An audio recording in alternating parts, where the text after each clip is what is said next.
The war is over. That is what everyone says.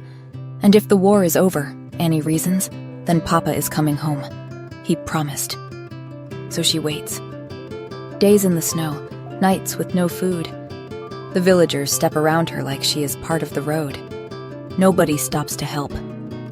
So when a warrior rides in on a great black horse, surrounded by guards and wolves and the kind of silence that makes grown men press themselves against walls, Annie does the only thing she can think of. "Please find my papa," she asks him, brandishing her last coin. "I can pay." The crowd forgets how to breathe. Because the man Annie has just approached like a common hired hand is Alpha King Fennin, Ruthless Conqueror, Destroyer of Kingdoms, a name used to frighten children into obedience and soldiers into loyalty.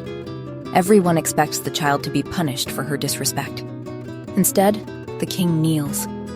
So now the crowd is wondering, why would the most feared ruler in the land stop for one half-frozen child no one else would even look at?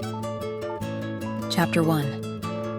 Annie's toes had stopped hurting 2 hours ago. That was either a good sign or a very bad one. She couldn't quite remember which. Papa had taught her about frostbite once, but the lesson felt fuzzy now. She shifted her weight carefully. Her boots were split along the sides, letting snow soak through her stockings. The cold didn't matter, though. Nothing mattered except staying right here. "Wait here," Papa had said 3 years ago, kneeling so his eyes, one brown, one green, just like hers, were level with her face. "When the war ends, you wait at the milestone. I'll always find you there." Annie touched the stone marker with one numb hand. The war was over now. Everyone said so. Papa would be coming home down this very road, and he'd see her waiting just like he'd told her to, and he'd scoop her up and spin her around and everything would be right again. She just had to wait a little longer. Her stomach cramped, a sharp twist that made her gasp. The landlady had thrown her out 4 days ago. "Your father's dead, girl. No coin means no room. Out with you." But the landlady was wrong. Papa wasn't dead. He'd promised to come back. Papa never broke his promises. Annie curled her fingers around the single coin in her pocket. She wasn't going to spend it on food. She was going to use it to hire someone to find Papa. Papa always said good work deserved fair payment. She'd asked 43 people in 3 days. Someone would know something eventually. That was just mathematics. A horn sounded in the distance, and Annie's head snapped up. But the crowd around her wasn't gathering to greet returning warriors. People were scattering, pressing themselves against buildings, yanking children into doorways. "Eyes down!" a man hissed to his son. "Do you want to lose them?" Then the wolves came. Massive shapes paced alongside the horses, darker than shadows, eyes gleaming. They moved like violence given form. The villagers pressed themselves flat against the walls, all eyes fixed on the man at the front of the procession. He rode the biggest warhorse Annie had ever seen. Dark fur draped across his shoulders, armor that looked like it had seen 100 battles. Scars crossed his face, one along his jaw, another through his eyebrow. The crowd stopped breathing. Annie didn't understand the fear pulsing through it, but she understood one thing. This man was powerful, and if he was leading soldiers home from war, he might know where Papa was. She started forward. "How dare you, girl!" a guard's voice cracked. "Kneel!" Annie barely heard him. "You're in the presence of His Majesty, the Alpha King Fennin of House Silverhall." Annie's gaze snapped back to the man on the warhorse. The Alpha King. Her heart leaped. If anyone could help, it was him. She walked right up to the massive warhorse and tilted her face up, up, up. "Excuse me, Mr. King?" Annie asked. The silence that followed felt like the moment before lightning struck. His gaze fell upon her, green eyes, deep and dark like forest in shadow. "Have you seen my papa?" Annie asked with a smile. The soldiers went rigid. One reached for his sword. "Your Majesty, shall I dispose of—" The king lifted one hand. The guard stopped mid-breath. Annie, encouraged, continued. "My papa is a soldier, and he has eyes like mine." She pointed to her own face, to the mismatched eyes she'd inherited. The king's face did something strange. His jaw clenched and he dismounted. The crowd pulled back, but Annie kept smiling. The king was listening. That was more than anyone else had done in 3 days. He knelt. "Have you been alone long, child?" he asked. 3 days, Annie said. "Papa told me to wait here when the war ended." It occurred to her that the war had ended because of this very king. "Thank you for ending the war, Mr. the King." She launched herself against him, her little arms wrapping around his neck. The king froze. The entire crowd froze. Silence reigned. "It's cold, child," the king said after a beat. "Go back inside." "I can't. Papa's coming home soon. I have to wait here so he can find me." Something in his expression made Annie's stomach twist. Your Majesty, can you please find my papa?" Sharp gasps rippled through the crowd. Annie rolled her eyes. She wasn't foolish. She was prepared. "I can pay." She dug the coin from her pocket and held it up proudly. "Papa says good work shouldn't come for free. I can pay good money, honest." The crowd's collective inhale sounded like wind before a storm. A heartbeat passed, then another. "All right," the king agreed, extending his hand. He studied her trembling hands. "Come with me, child. You'll eat. You'll be warm." Annie's heart swelled, but she shook her head. "If I leave, Papa won't find me." The king looked away, a muscle ticking in his jaw. "If your father returns—" "When he returns," Annie corrected. The king grimaced. "When?" he said, like it cost him. "I will leave word. He will know where to find you." Annie studied his face, remembering Papa's most important rule. Kind eyes mean good hearts. The king's eyes were tired, heavy, like he was carrying something too big to set down, but not cruel. "You promise?" Annie asked, her voice small. "I am the king," he said. "My word is law." "Then I'll come," she said. Behind her, the village released a collective breath of pure shock. Chapter 2. Nesta. Princess Nesta had perfected the art of standing like a statue. Spine straight, chin lifted. No one watching would guess that beneath her carefully maintained mask, she was imagining the Alpha King's fortress crumbling to dust, him buried beneath it. Snow gathered on the black stone. His castle's courtyard was crowded with nobles and soldiers, all assembled to witness the king's return. Drums sounded in the distance, a rhythmic thunder that made her jaw clench. He was coming home. The man who had destroyed her kingdom. The man she was being forced to marry. A noblewoman shifted beside her, leaning close enough.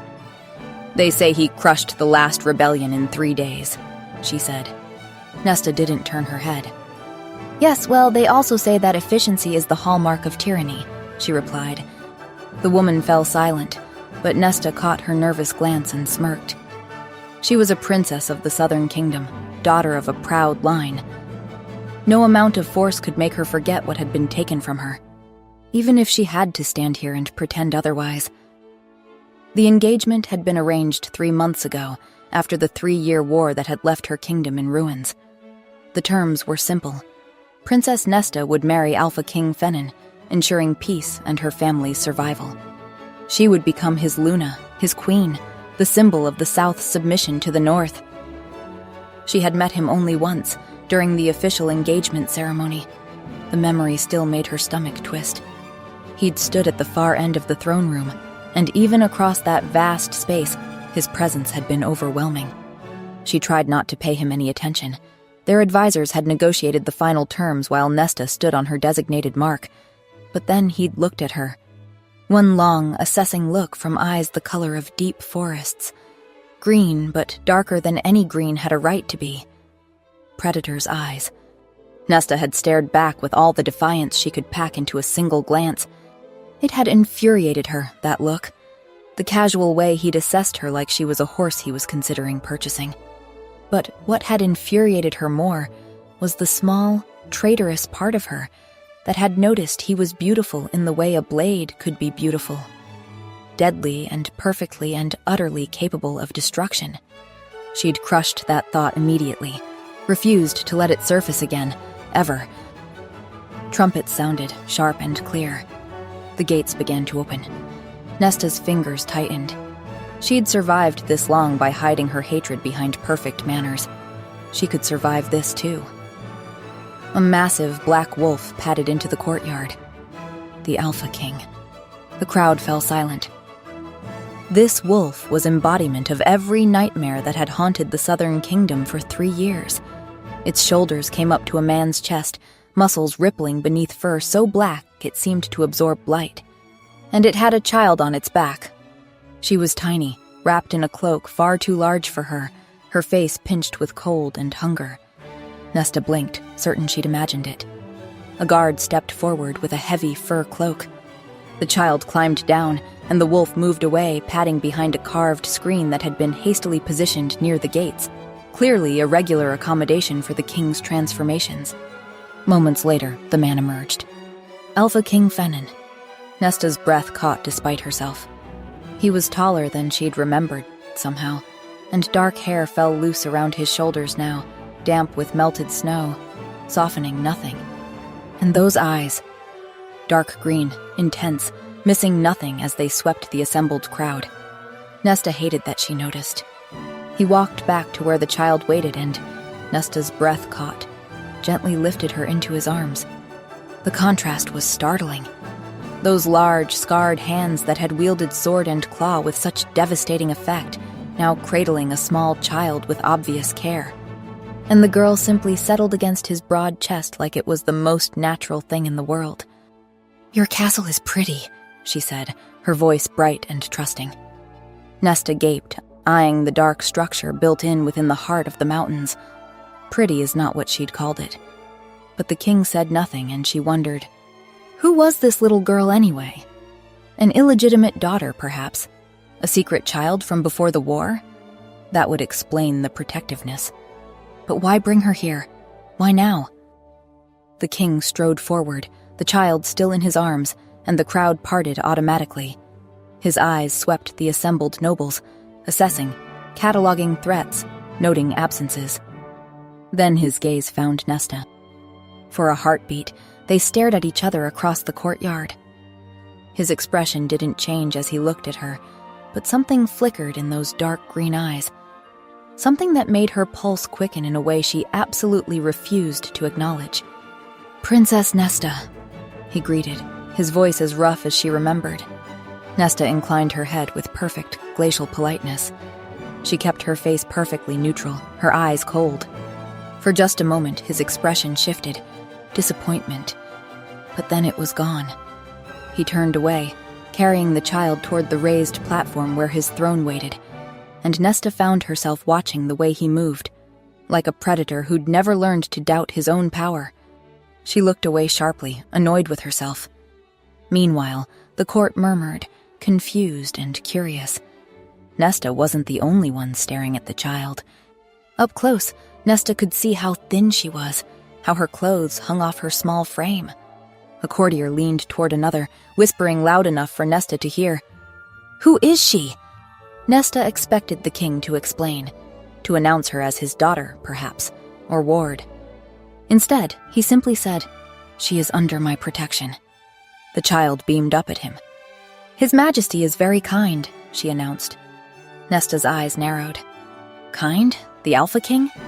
She held back a laugh. "He took me in to wait for my papa because now that he ended the war, he's going to help everyone."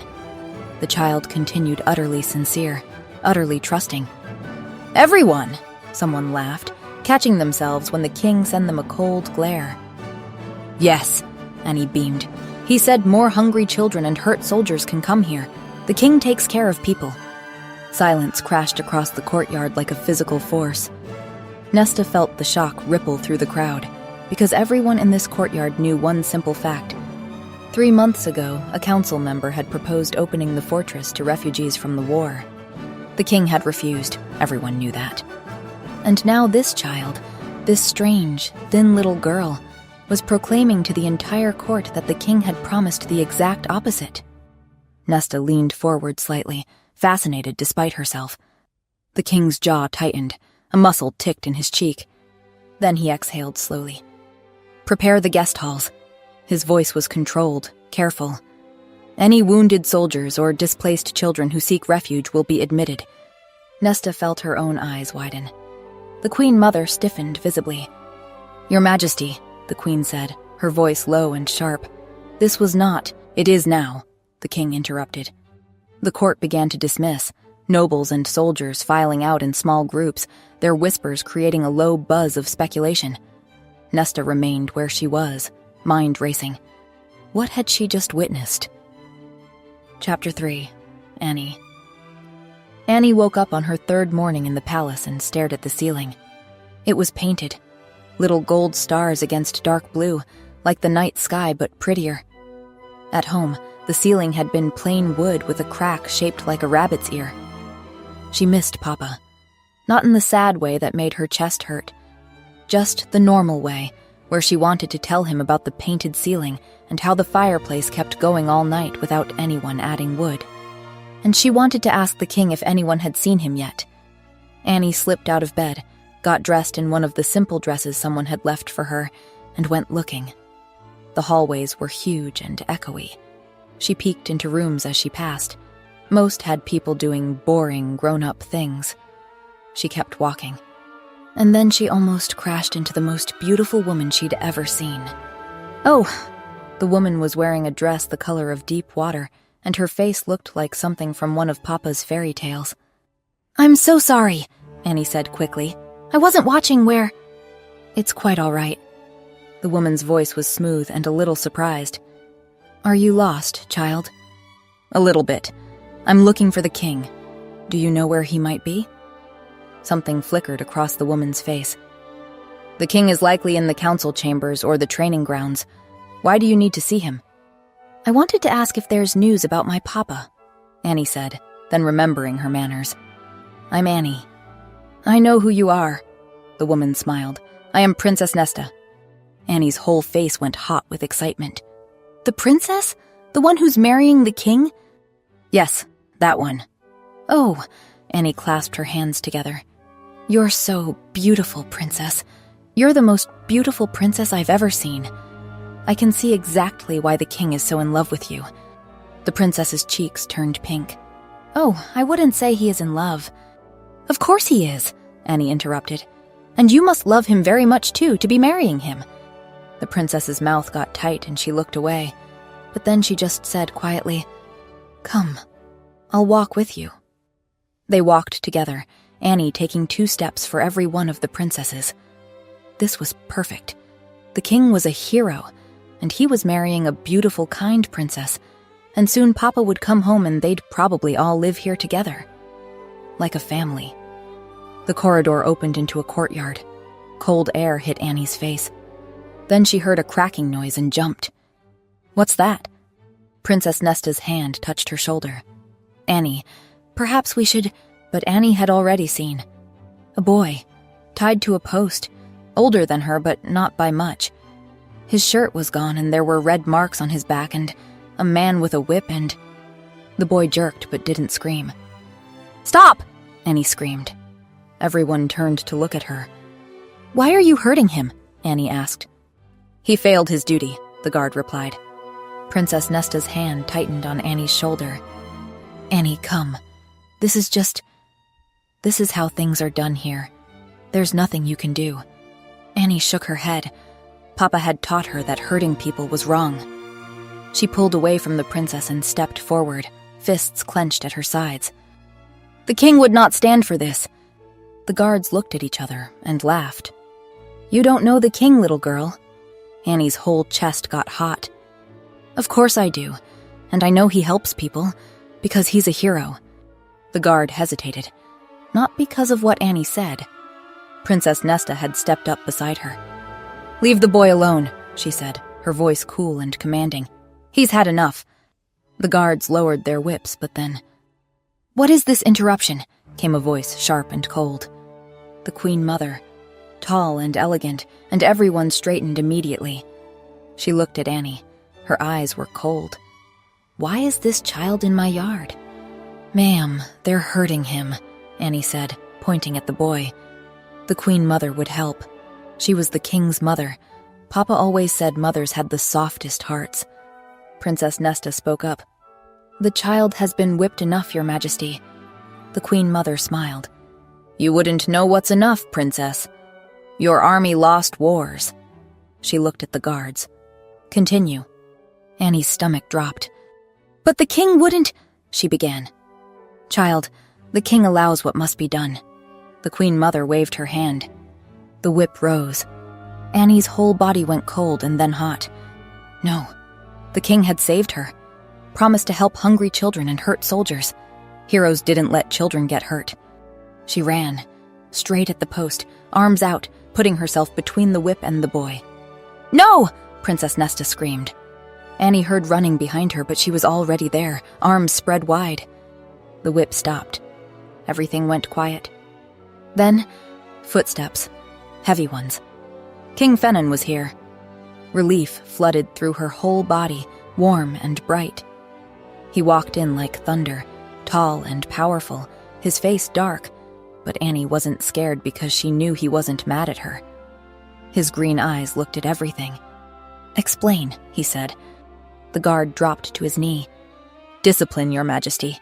The boy failed to, but the king was looking at Annie now. She smiled. She couldn't help it. "Mr. the King, you came?" He walked closer and stopped right in front of her. She had to tilt her head way back to see his face. "You wouldn't let them hurt him, would you?" Annie asked. She knew it like she knew the sun came up. The Queen Mother stepped forward. "Weakness breeds chaos, my son." The king didn't even look at her. "I will be the judge of that. Release him." The Queen Mother's face got tight. "This undermines order," she said, as a guard untied the ropes and the boy fell. Another guard caught him. "Your Majesty." Annie took his hand and squeezed. "Perhaps you should explain to the guard that whipping is simply not acceptable. I don't think they understand. Because if they had, they'd never have whipped the poor boy in the first place." He looked at all the guards and breathed out slow.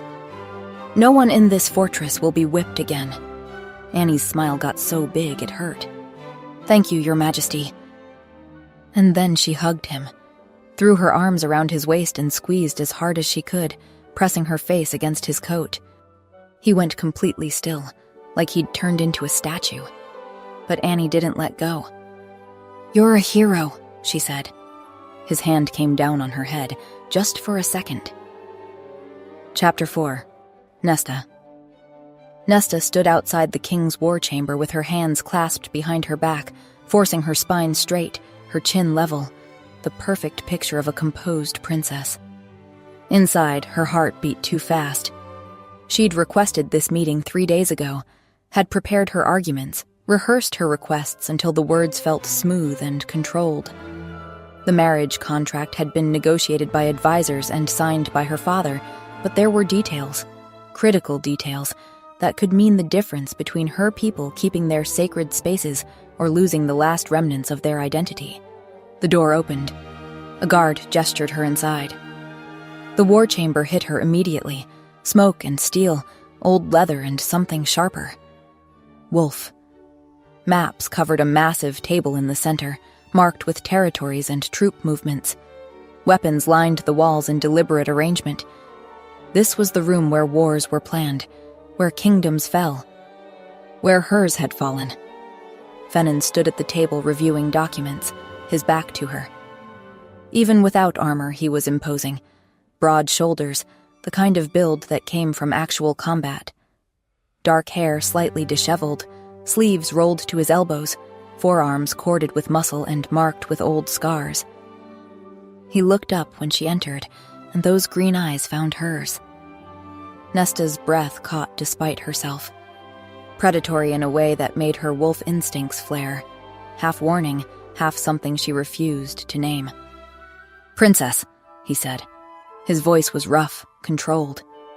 "Your Majesty," she kept her tone neutral, even as her pulse jumped. He gestured to the chairs near the fireplace. They sat, and immediately Nesta was aware of how close they were. She could see the details she'd tried to ignore in the courtyard.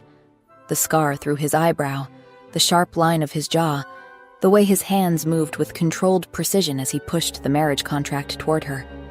Nesta looked down at the document quickly, before her thoughts could wander further. "You had concerns about the terms?" he asked. Clarifications, Nesta corrected, pleased that her voice came out steady. Article 7 addresses the treatment of Southern Kingdom customs and religious sites. It's vague. Be specific about what you need. The Temple of the Moon. It must remain accessible to my people, for worship, for ceremonies. It's mentioned in the territories list but not explicitly protected. Finan watched her carefully. The temple matters to your people, he observed. Nesta's throat tightened. Our customs do not interfere with yours. It's simply a place of... Princess. His voice cut through her deflection. I never said I didn't agree. Nesta stopped mid-sentence. The temple will be kept for your people, Finan continued. I see no objection to that. She'd prepared arguments, and he was just agreeing. In exchange for what? The words came out sharper than she'd intended. I'm sorry? The king frowned. Don't play dumb. Heat rose in her chest. We both know you're not the type to give anything for free, Your Majesty.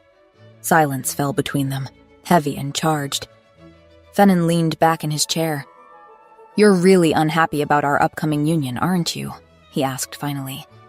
The question felt like a hand closing around her throat. You didn't choose this. No, Nesta said quietly. I did not. Guilt stirred in her chest, small and uncomfortable. He was being reasonable, almost kind in his gruff, awkward way. And here she was, throwing his concessions back in his face. Though I suppose, she said carefully, I'm reassured to see that innocent children will not be whipped to death anymore. Finan's eyes snapped to hers. Right, he said, looking away. That uncertainty again. It was good of you, she added, to change it. He made a sound, half snort, half exhale, but said nothing. His gaze drifted to the fire, and Nesta found herself watching the way the light played across his features. Tired, conflicted, human. The girl, Nesta said, her curiosity overriding caution. Finan's gaze shifted back. What of her? Who is she to you? Nesta leaned forward slightly, drawn in despite herself. Something flickered across his face. Pain, quickly suppressed. An orphan girl. She says she's waiting for her papa, Nesta said. Her papa is dead. Flat. Final. How do you know? Nesta pressed. Finan tensed. Every line of his body went rigid. If he weren't, Finan said slowly, each word seeming to cost him, he would have come for her by now. Wouldn't you say? There was more to this. Something he wasn't saying. Something that caused him actual pain. Fine, she said. An orphan girl. There are plenty of those around the kingdom. So why her? She is my responsibility, Finan said finally. Nesta's wolf rose, the instinct to scent, to read what words wouldn't reveal. She breathed in carefully. His scent hit her fully, masculine and complex, so distinctly wolf it made her own nature respond in ways she absolutely didn't want. But beneath all of that, no trace of the child. Wolves always carried their parents' scent. Always. Annie had none of his scent on her. Nesta realized she'd leaned closer without meaning to, and their eyes met. Those dark green eyes, intense and burning, watching her with an expression she couldn't name. Heat flooded her face. She pulled back sharply. This was the man who'd destroyed her home. The fact that he smelled good meant absolutely nothing. How do I make her feel safe? Finan said quietly. Annie, I mean. He shifted in his chair, that uncertainty creeping back. You seem observant, Princess. Any advice? Of all the things she'd expected from this meeting, the conquering Alpha King asking her for parenting advice was not one of them. Children don't trust proclamations, she said slowly. They trust presence. He was listening, really listening. If you wish her to feel safe, you must be the one who makes her so. Not servants, not guards. You. I brought her here, Finan said, something defensive in his tone. And then vanished for days, Nesta countered, her voice gentler now despite herself. He didn't deny it. You command armies, Nesta continued, yet you fear a child's expectations? She believes I'm good, he said, looking lost. But you don't agree? Nesta asked softly. Fennon's gaze met hers, and the intensity of it stole her breath. You tell me, Princess. Should I? The question hung between them, honest and vulnerable in a way that made Nesta's chest ache. A week ago, the answer would have been simple. Absolute. Now, sitting here in the firelight, watching conflict play across his scarred face. I think, she said carefully, her voice barely above a whisper, that you could be, if you chose to be. Something passed between them in the silence that followed, fragile and terrifying. Understanding, maybe, or the beginning of it. Chapter 5. Nesta. A month had passed. Nesta stood at the corridor balcony overlooking the inner courtyard, telling herself she was simply taking air. She was not watching the king. She was simply standing here, looking at the courtyard, which happened to contain the king. Below, Fennon knelt in the dirt beside Annie, dark hair falling forward as he bent to the child's level. Breathe, he said. Do not force it. Tell that to her, Annie muttered. My wolf is being very shy. Your wolf isn't a different person, little one, Fennon said. She is part of you. Shifting just takes time, that's all. Annie considered this with the grave seriousness she applied to most things. Maybe I'm shy then, she said. And there it was, a sound Nesta had never heard from the Alpha King. Low and brief and real. A laugh. You didn't seem particularly shy, Fennon said, when you hired me to find your father. Annie giggled, and the sound floated up through the cold air like something warm. Nesta's chest tightened strangely. Kings do not kneel to children. The Queen Mother's voice cut through the courtyard like a blade. She stood at the far edge, wrapped in dark fur. Fennon didn't even look at her. Beats bending double and ruining my back, don't you think? Annie laughed again. The Queen Mother's eyes went to Annie, and the look on her face made Nesta's blood cool. Not displeasure, not irritation. Something calculating. Nesta filed it away and stepped back from the railing. She was almost back to her apartments when the small figure appeared at the corridor junction, planting herself directly in Nesta's path with both hands on her hips. There you are, Annie announced. Here I am, Nesta repeated. Fennon is free for dinner, and Papa always says families eat together. We are not, Nesta attempted, but Annie had already taken her hand and was tugging, and Nesta was following. She found herself seated at the royal dining table before she entirely understood how she'd gotten there. The private chamber was smaller than the great hall, firelight instead of chandeliers. Fennon sat at the head of the table, wearing that particular expression he reserved for situations Annie had engineered, somewhere between resigned and something softer. The Queen Mother sat to his right. Nesta sat across from Fennon and reached for her wine. The first minutes passed in weighted silence, but Annie decided silence was unnecessary and began to fill it. The new refugees who came today weren't scared, she said, helping herself to bread with both hands. Not even the little ones. She looked at Fennon with shining eyes. I told him you're a very kind king. Fennon said nothing, but something moved through his expression. Across the table, the Queen Mother's hand tightened around her goblet. Nesta watched her, the cold, deliberate way she tracked Annie's every word, the way her jaw worked when Fennon smiled slightly. Not merely disapproval, something territorial. The wine was poured. Fennon drank his quickly, more quickly than Nesta expected. Annie was chattering about a late bloomer child who'd managed a partial shift that morning when the Queen Mother set down her silverware. I find I've lost my appetite, she said, her gaze moving over Annie with a restraint somehow worse than open hostility. Good night. She rose. Fennon didn't stand, didn't acknowledge her departure beyond a slight tension in his jaw. When the doors closed behind her, the room breathed differently. Annie immediately reached for more bread. Fennon leaned back slightly. Even the fire seemed to settle. She's very grumpy, Annie observed, completely unbothered. Don't talk with your mouth full, Fennon replied. Annie swallowed obediently. Didn't she seem grumpy to you? Not particularly, no, Fennon replied. She's always like this. Annie considered this, her expression solemn. That's sad, she said. Yes, Fennon said. It is.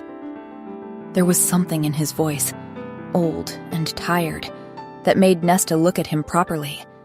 He was staring at his goblet, turning it slowly, and in this light, he looked exhausted. More wine? Nesta asked.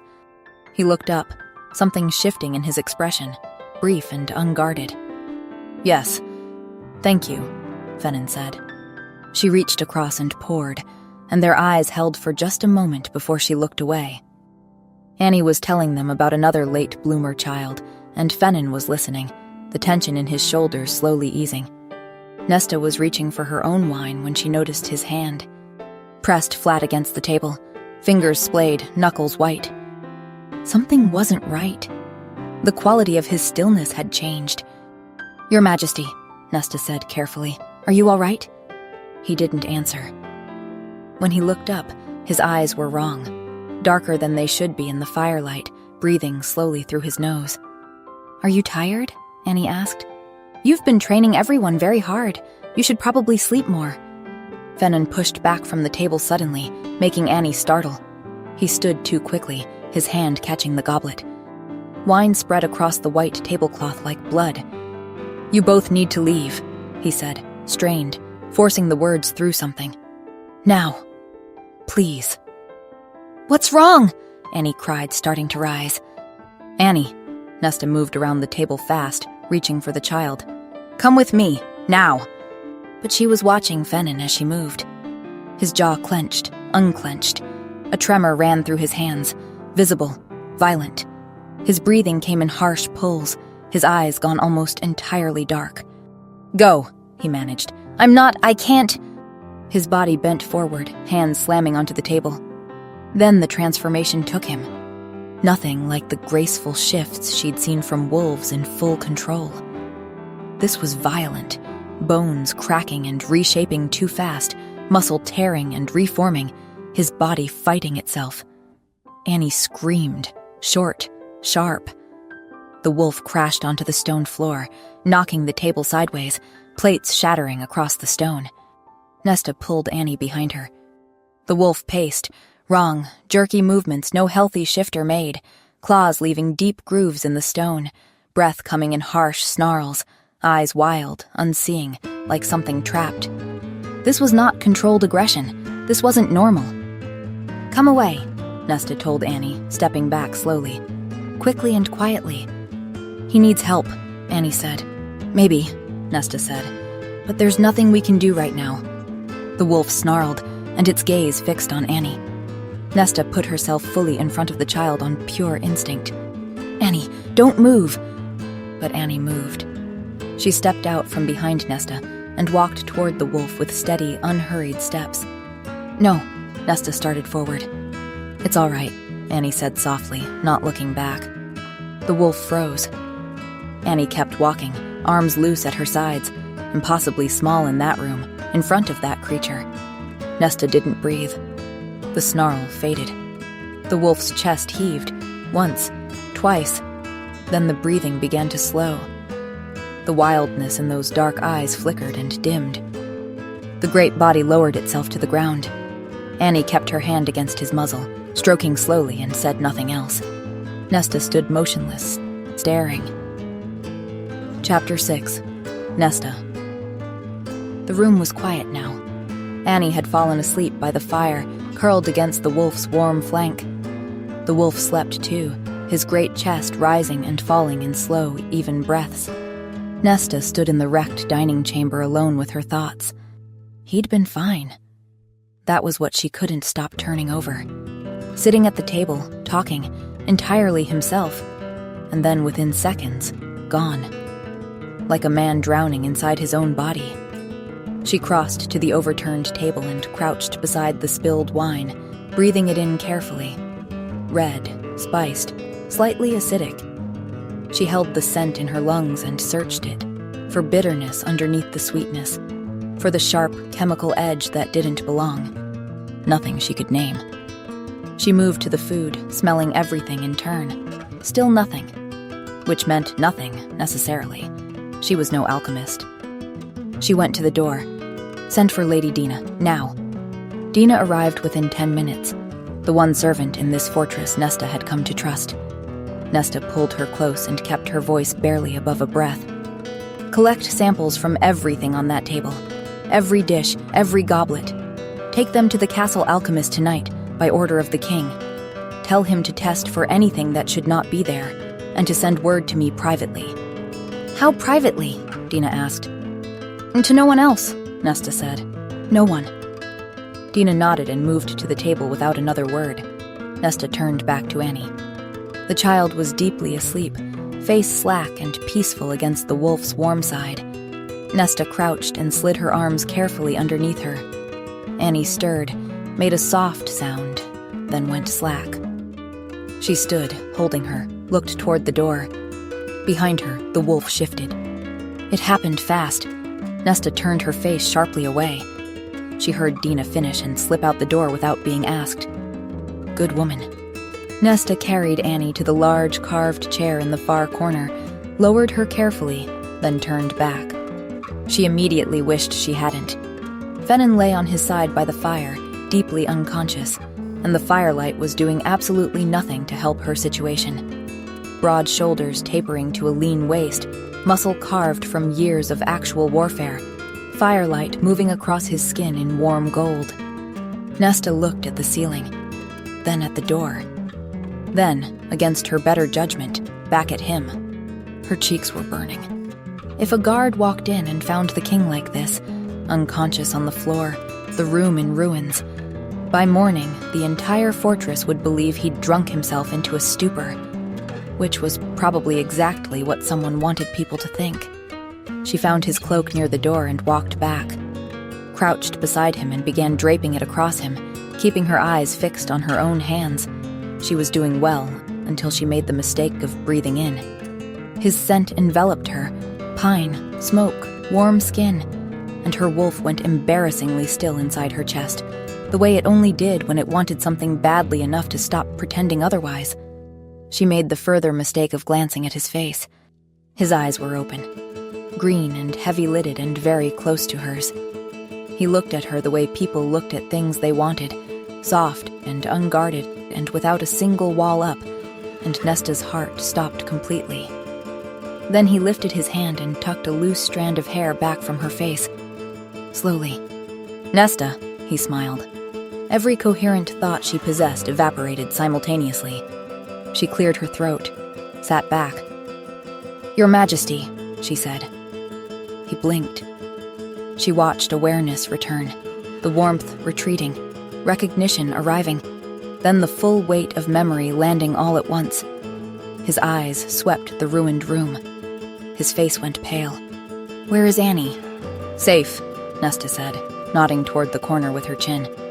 He found the small figure in the chair, and the breath left him in a long, broken exhale. "I apologize," he said finally. "For earlier, What happened?" Nesta interrupted. Shame crossed his face, the last thing she'd expected from him. "It happens to me sometimes," he said, looking away. "What does?" Nesta asked. "Bursts of... I can't control them." He looked at his hands as if they belonged to someone else. "Ever since I was little." Nesta stared at him.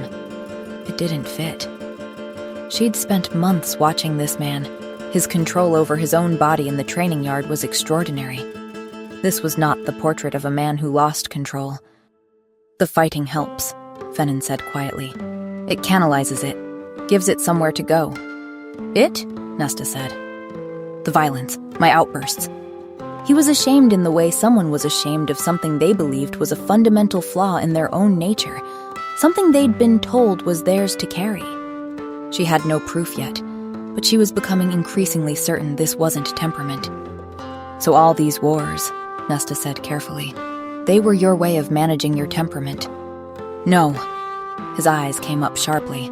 "No, not exactly, He turned away. "Maybe. It felt good knowing there was a way to stop everything while..." "While?" Nesta said. He met her eyes. "While being useful," he said quietly. She felt the sharp response rise in her, the names of cities, The faces of her people. 3 years of war. She saw him register it in her expression, jaw tightening as he braced himself. She stopped. Because she saw it suddenly. A boy who'd been told there was something broken in him. Who'd found one story that made the brokenness feel like purpose, and who had never been given a reason to question any of it. "I would think," she said, sternly but not angrily, "that there might be other ways, better ways."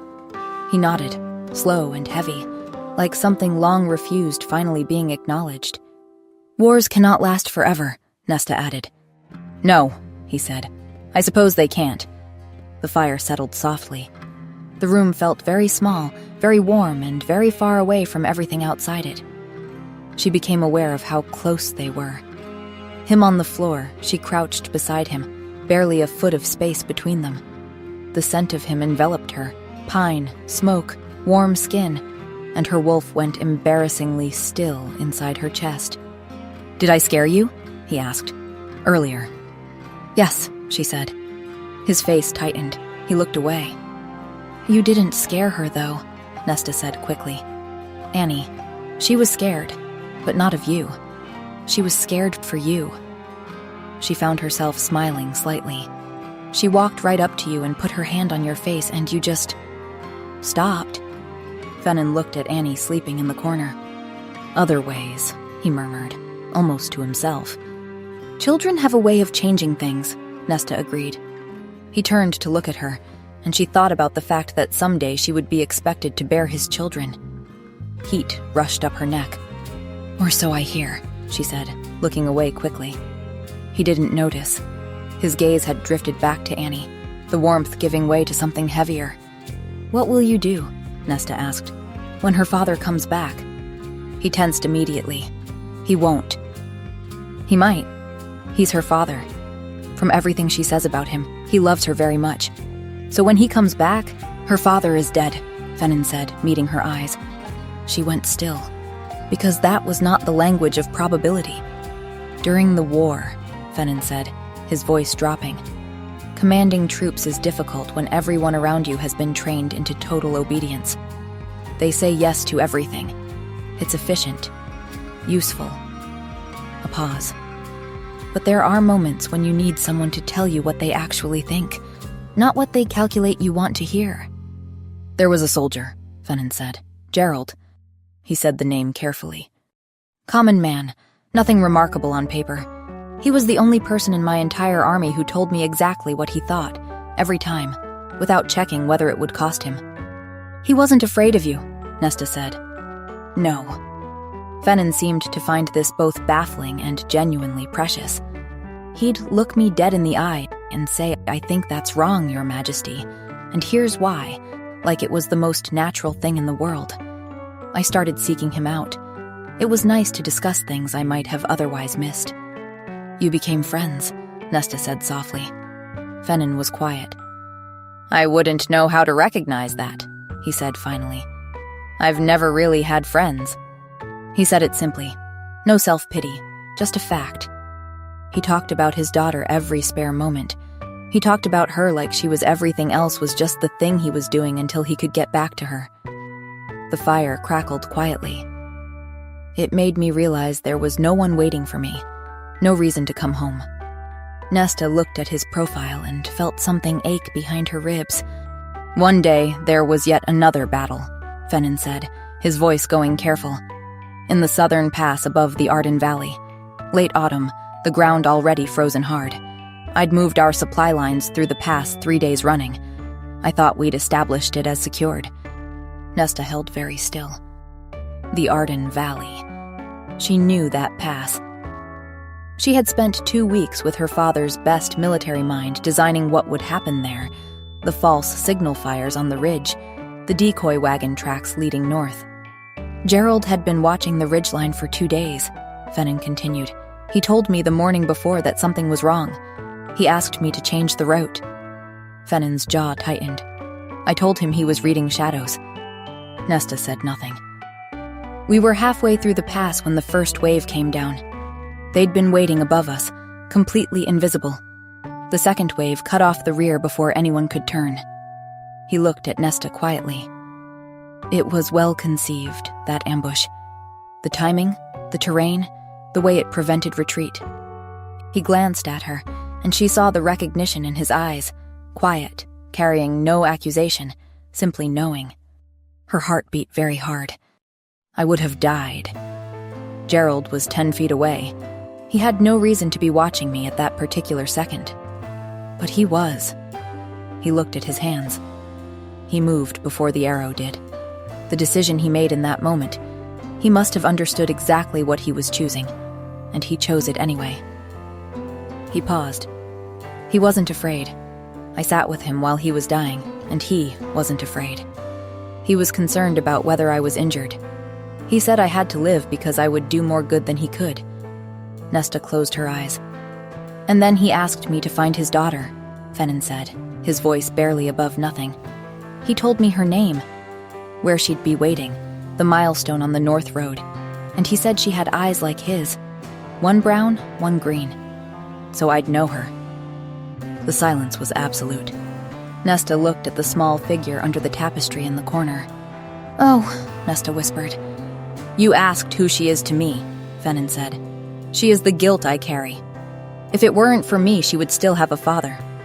Nesta reached out and placed her hand on his arm. He looked down at her hand, then slowly up at her face, raw and unguarded and entirely without armor. A small sound came from the corner. They both turned. Annie sat upright in the chair, her mismatched eyes wide and fixed on Fennin. Annie? Fennin said carefully. He's dead? Annie whispered. Papa is dead? Fennin held her gaze and nodded once. Because of you? He nodded again. Her small face moved through it, grief and shock and confusion breaking across her features. Then it crumpled entirely, and she burst into tears and ran for the door. Fennin was on his feet instantly. Stop! Nesta caught his arm. She looked at the cloak barely held around him. You cannot chase a child through the corridors of your own palace like this, and she needs a moment. He stood very still, staring at the closed door. Let her breathe, Nesta said softly. It won't help her if you go after her right now. You know that. Fennin turned away from the door slowly, like it cost him something physical, and sat back down in front of the fire. Nesta sat beside him, close enough that their shoulders almost touched. Neither of them spoke. Chapter 7. Annie. Annie didn't understand. That was the part that kept her curled behind the curtain on the 3rd floor, knees pulled to her chest. She'd been sitting here since before the sun came up, and she still didn't understand. Papa was dead. Except Papa couldn't be dead because Papa was Papa. Papa was the one who fixed things, who fixed the wobbly chair leg in their room and fixed the way she felt when she was scared by putting his big warm hand on top of her head. But dead people couldn't do that. Dead people couldn't come home. So Papa couldn't be dead because he'd promised. He was coming home. He'd said it. He'd knelt down right in front of her and he'd said, I will come home to you. Papa wouldn't break a promise.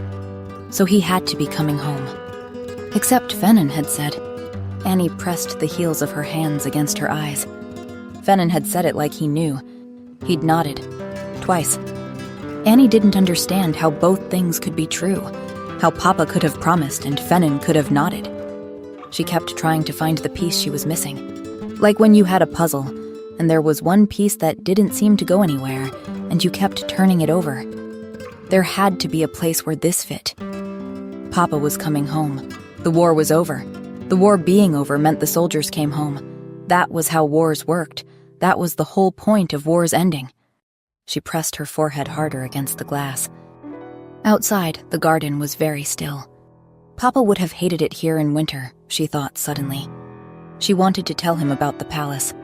She wanted to tell him about the painted ceiling and the soft bed and the boots that fit, and the king who was secretly a hero even though everyone thought he was scary. A sound came out of her that she hadn't meant to make, small and broken and embarrassing. She pressed her fist against her mouth. Don't, she told herself. Papa says crying doesn't fix anything. Annie folded forward over her knees and cried as quietly as she could. She didn't understand. She didn't understand, and it wasn't fair, and she wanted her papa. "Child," came a voice. Annie's head came up. The curtain had been pulled aside, and the Queen Mother was crouching there, which was also completely unexpected, because the Queen Mother did not crouch. But right now she was crouched at Annie's level, and her face was kind. Annie blinked, confused, her cheeks wet. The Queen Mother's eyes were soft, warm even. "Poor little thing," she said quietly. Annie wiped her nose on her sleeve. "I know," the Queen Mother said gently. "I know what they told you last night." Annie swallowed. "I've been looking for you," the Queen Mother said. "I wanted to find you because—" She paused, and her expression did something soft.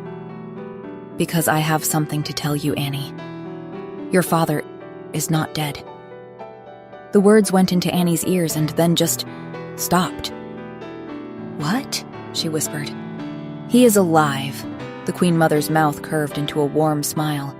"He lives, little one, and I know exactly where he is." Something happened in Annie's chest.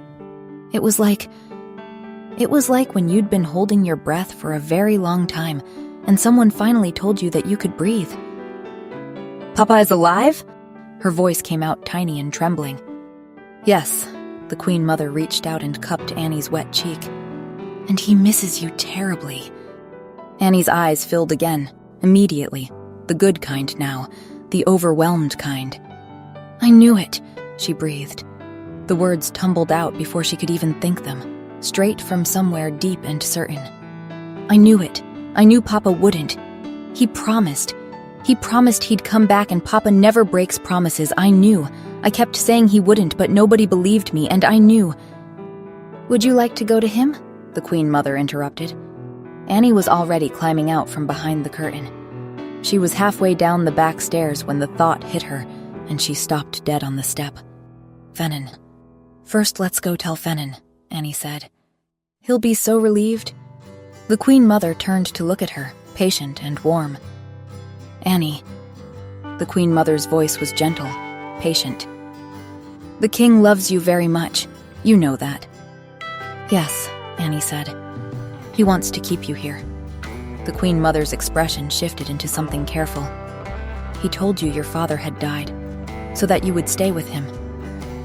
Annie stood on the step and looked at the Queen Mother's kind face and tried to make those words fit inside the shape of Fennin she kept in her chest. They didn't fit. "He wouldn't lie to me," she said. "He loves you," the Queen Mother said simply. "People do foolish things when they're afraid of losing someone they love." Annie thought about Fennin's face last night, the pain in it. "If you want to see your father," the Queen Mother said gently, "we must go now, and quietly. If the king knows you're leaving, he will stop you." Annie's whole heart resisted this. "But if I just disappear without saying anything, he'll think I'm angry with him." "I'm not angry with him. He'll be sad." "And what about the princess?" "Your father," the Queen Mother said softly, "is sitting somewhere cold and alone right now, believing he will never see you again." Annie thought about Papa waiting. "Once you're with him again," the Queen Mother added gently, "you can send word, explain." Annie looked back up the stairs, toward Fennin's rooms somewhere above her. She thought about Papa's face. She took the Queen Mother's hand. "All right," she whispered, "but I'll come back later." "Of course," the Queen Mother said warmly. "Of course you will." They went through the garden first. Annie glanced back at the palace as they passed through the outer gate. "I'll be back," she thought. She turned and followed the Queen Mother. The grounds beyond the gate were frost-hardened, the tended paths giving way to scrubby low shrubs and then gradually to trees.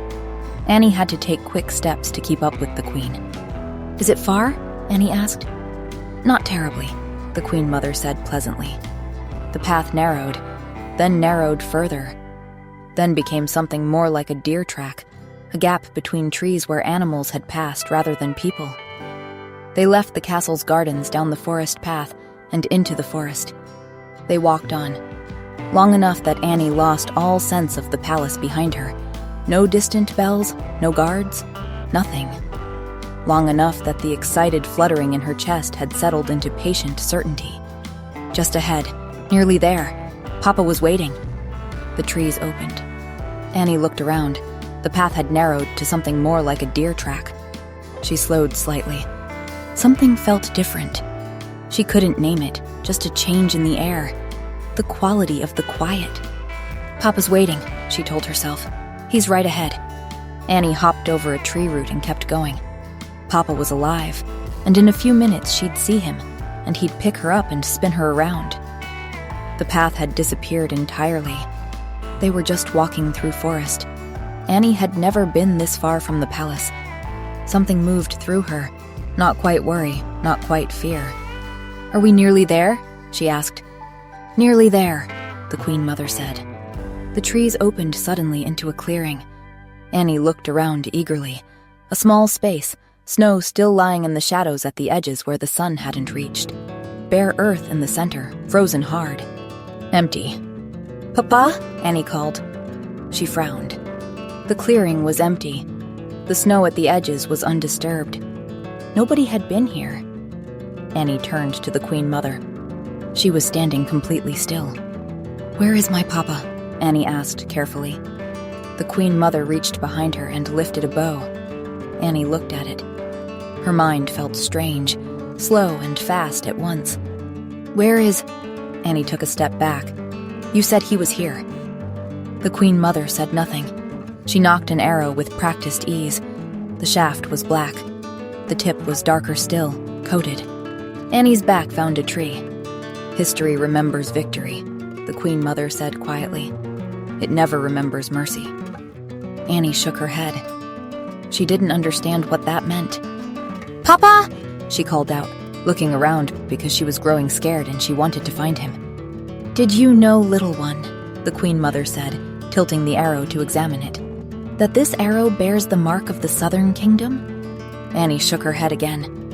"Your death will restart the war," the Queen Mother said pleasantly, "and restore order." "Why would you restart the war?"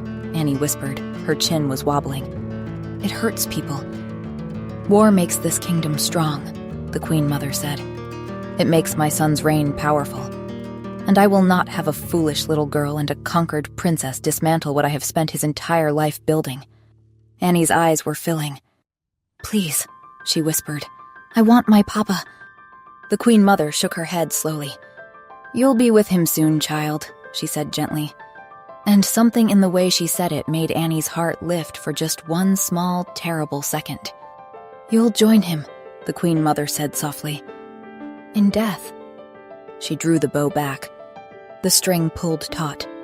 Annie pressed herself against the tree trunk, and she did the only thing she had left. "Papa!" she screamed. The word tore out of her. "He'll come," she thought, frantic. "He promised. He said he'd always find me." "Papa, please!" she screamed. Her voice came back from the trees. Just her voice. Nothing else. The silence settled around her like snow settling on stone. And something in Annie's chest that had been holding on let go. Suddenly she knew Papa wasn't coming. She was alone in a forest, and the Queen Mother had an arrow aimed at her heart, and nobody knew where she was, and... "Fennon!" she yelled. The scream ripped out of her, just as the Queen Mother released the arrow. It didn't touch her. Something hit Annie sideways first, denormous and solid. She flew sideways and hit the snow at the clearing's edge and laid there for a moment, stunned. Then she heard it. She'd heard it once before, in the dining room, a cry that started as a snarl and broke apart in the middle, raw and ragged. The massive black wolf stood in the center of the clearing. The black arrow was buried deep in his shoulder. "No," Annie breathed. She was across the clearing before she decided to move, throwing herself against his neck. "You're fine," she said into his fur. His legs shook beneath him. She could feel them shaking, those enormous legs, and then they buckled. He went down slowly, first the front legs, then the back. Annie went down with him. His breathing was wrong. Too slow, too far apart. "Stand up," she said. It came out barely sound at all. "Stand up, please." He didn't stand. "Please," Annie said, and the forest erupted. Nesta came through the trees, behind her boots on frozen ground. Soldiers, many of them, fast and purposeful. The guards spread across the clearing while Nesta's eyes swept everything in 1 second. The Queen Mother, the bow, the fallen wolf. "Guards!" Nesta called, her voice controlled. "I am only going to say this once. Seize her!" They did. The guards restrained the Queen Mother instantly. "Unhand me!" the Queen Mother cried. "Unhand you?" Nesta scoffed. "After you tried to murder a child under the king's protection? After you've poisoned your own son?" "It was an accident," the Queen Mother said. "Was it an accident?" Nesta said. "That you've been drugging him his entire life to make him think he had uncontrollable bursts of violence when it isn't true?" Fury flashed in the Queen Mother's eyes. "You can't prove it," she said. "Oh, yes, I can," Nesta replied. "Fenin will not believe it," the Queen Mother argued. "He will," Nesta said. "You tried to hurt Annie. He'll never forgive you." The guards dragged her back. "Mercy weakens kings," the Queen Mother screamed. "Weakens empires. You will all thank me someday." Her screaming was swallowed by the trees. Nesta crouched in the snow beside Annie. "It wasn't your fault," she said quietly. Annie's hands tightened in the black fur.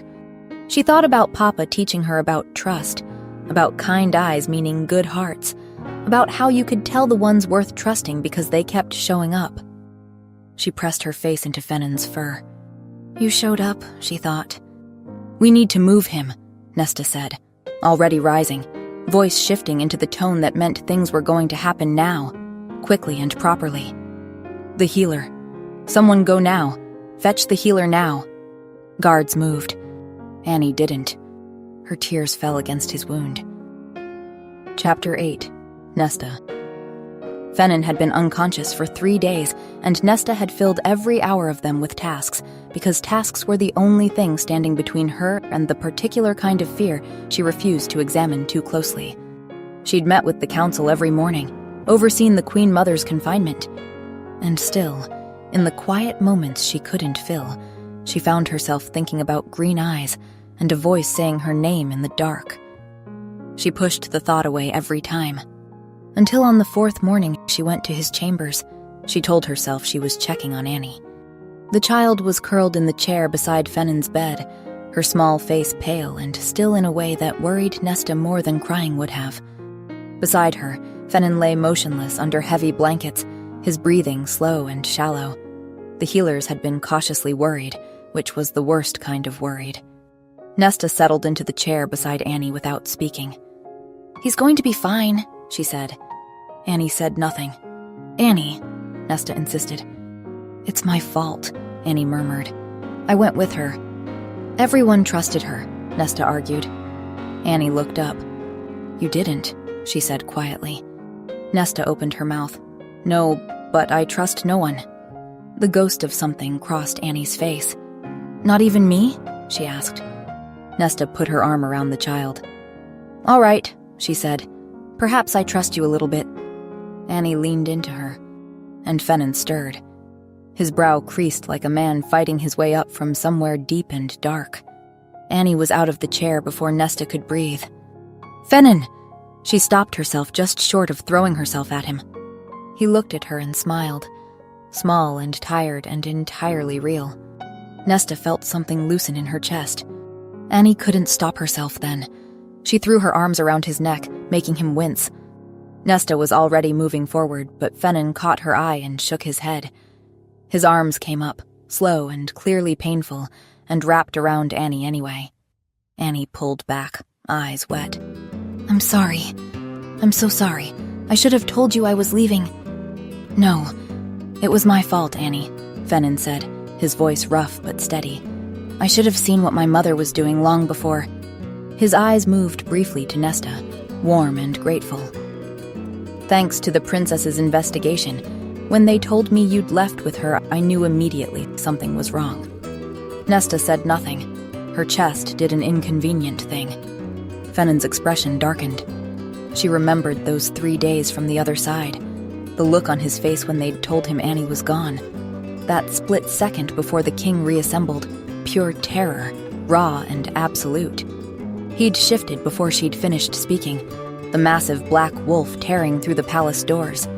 Nesta had run after him with every soldier she could gather. "It is up to me to protect you," Fennin said to Annie. "That is my responsibility, not yours." Annie looked at him with eyes full of gratitude. "But you did," she said. "You came." Fennin's expression softened and saddened at once.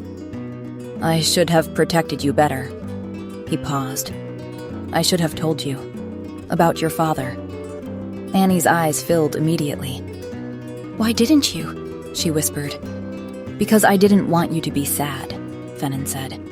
"And because, when you talked about him, it was like he really was still alive. Like I might see my friend again." Annie's eyes went wide. "It was selfish of me," Fennin said. "Your friend?" Annie whispered. "You were friends?" Nesta went still. The night by the fire, Annie had woken to the end of the story. She hadn't heard the beginning. "Yes," Fennin said. "He was." He looked at his hands, then up at Annie. "He showed up for me in battle, when there was an arrow meant for me." He paused, and he did the only thing a man who is brave could do. He stepped before it. The room held still. The arrow hit him instead, and he saved my life. Silence. Then, barely above nothing, "I wish he'd saved himself instead."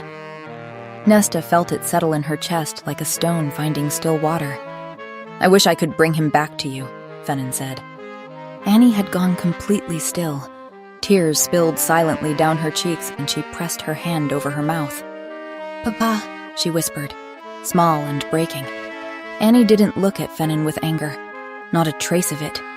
Only sadness and something working its way toward the surface. "He said helping people makes the world better," Annie said, through her tears. She looked at Fennin. "That must be why he saved you, King. So you could help everyone." Her voice was soft and certain. "Don't you see? He chose you."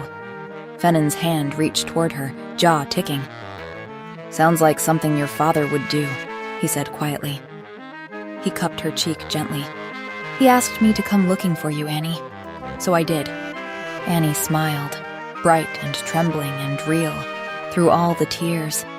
"If you will let me," Fennin said slowly, "I will never stop looking out for you." Annie frowned slightly. "You won't?" she asked, confused.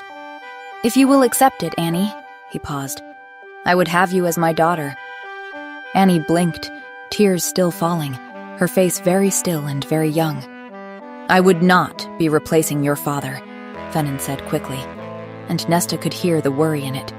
This man who commanded armies, anxious about the answer a child would give him. "Not ever. But I would like to be the next best thing to you, to adopt you, to care for you as my own." Silence. Then softly, barely a breath. "Truly?" "Truly," Fennin said. "I love you like you are my own, Annie." She burst into tears and flung herself at him. He made a sound. Pain, definitely. But his arms came around her completely and held on, face pressed into the top of her head. Nesta smiled and stood. She slipped out quietly, pulling the door closed behind her, and stood for a moment in the corridor with her back against the cool stone wall. He had destroyed her world. That was true and would always be true. But the tyrant she'd hated felt very far away, and whatever had replaced him, she decided, was something she would examine at a later date. Probably never. She walked back toward her apartments, her heart doing something complicated against her will. Epilogue.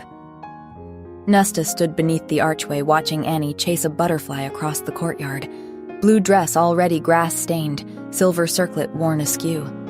Princess Annie, no longer waiting at a milestone in the snow, no longer alone. Across the courtyard, Fennin stood with his advisors. Free from his mother's influence, the woman currently rotting in a cell where she belonged, Fennin had become someone Nesta hadn't anticipated.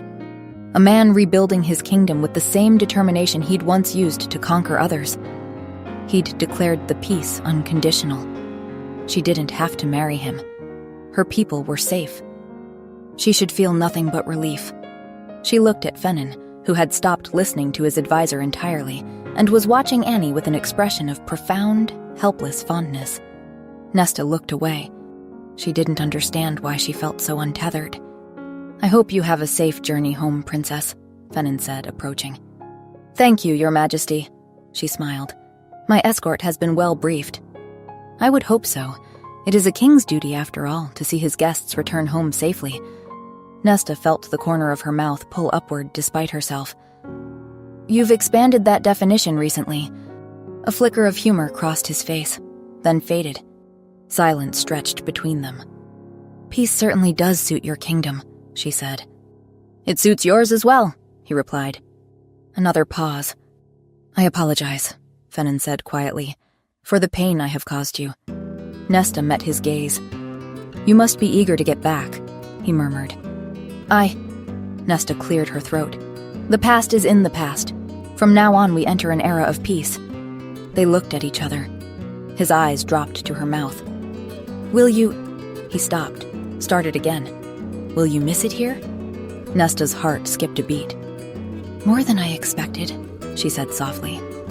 His expression caught fire briefly, hope flaring in his eyes. He opened his mouth, closed it. "It was never my place to keep you here," he sighed, resigned. "But I am happy that you stayed as long as you have. It was an honor to have you." Nesta felt the disappointment land in her chest. "Yes, well," she said, and looked away. "Princess Nesta, what are you doing?" Annie arrived breathless, hair loose, cheeks flushed. "I am going home, Annie," Nesta said. Annie's face scrunched into a frown. "But you are home!" Nesta's throat closed entirely. Annie looked between them. "Why is no one saying anything?" Neither answered. So Annie did what Annie always did. She solved it. "Families don't walk away from each other," she said firmly. "Little one, things are not always so simple." "Yes, they are. They are when you love someone." She pointed at Fennin. "And I know that you love her." Fennin stiffened slightly. "Annie, you watch her like you are afraid she'll disappear." She turned to Nesta. "And I know you love him. You stare at him when he's not looking." A pause. "Only a blind person would not see this. It is a good thing I have eyes." She took Nesta's hand, warm, tiny, sure, and placed it in Fennin's. The contact was electric. "Is it true?" Fennin murmured. Nesta looked at him. This man who had been her enemy, her captor, her reluctant ally, and now something else entirely. She couldn't find a single word adequate enough. But he must have seen something in her face. "Maybe it is a very good thing Annie has eyes," he said quietly, "because I am just now starting to see things clearly." He straightened. "I don't deserve your forgiveness, or your loyalty, and I know you owe me nothing. But if you choose to remain, Nesta, I promise you will not regret it. You are a part of this home, and it needs you." "I think I need it as well," she said shyly. Something broke open in his expression, warm and real and unguarded. He stepped closer, patiently, giving her every opportunity to step back. "Good," he said softly, "because I need you." "You do?" "I can't seem to live without you." "Are you asking me to stay?" she whispered. He cupped her cheek gently. "I'm begging you to, Princess." She heard Annie squeal. And then Fennin was kissing her, and she forgot everything else entirely. The carriage waiting below. The journey home. All the carefully maintained distance she'd built up over months. She forgot all of it. When they broke apart, Annie was beaming with the satisfaction of someone whose plan had worked exactly as intended. "Perfect," she announced. "Now I have both parents." Fennin laughed, warm and real and completely unguarded. Nesta laughed too, still in his arms, her face against his shoulder. There it is, she thought. That sound she'd been collecting for months without meaning to. She was going to be hearing it for a very long time. She found she didn't mind at all. Thank you for listening. I hope you enjoyed this story. These stories only exist because of you. Because you listen, you comment, you share. And that means more to me than you know. If you'd ever like to go deeper, with bonus chapters and exclusive full stories, you can join me on Patreon. You can also simply follow along for free and stay connected. Either way, I'm so grateful you're here. Lily.